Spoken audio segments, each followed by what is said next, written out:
You ask Tiger to solve. This deals with linear equations with one unknown. The final result is z equals 3/2. Let's solve it step by step. Simplify the expression. Expand the parentheses.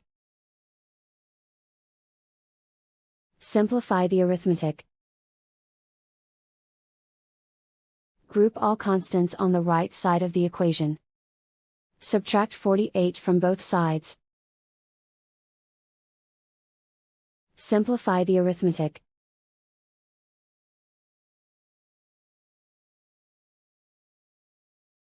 Isolate the z.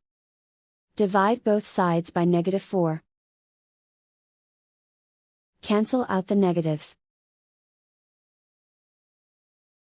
Simplify the fraction. Cancel out the negatives. Find the greatest common factor of the numerator and denominator. Factor out and cancel the greatest common factor.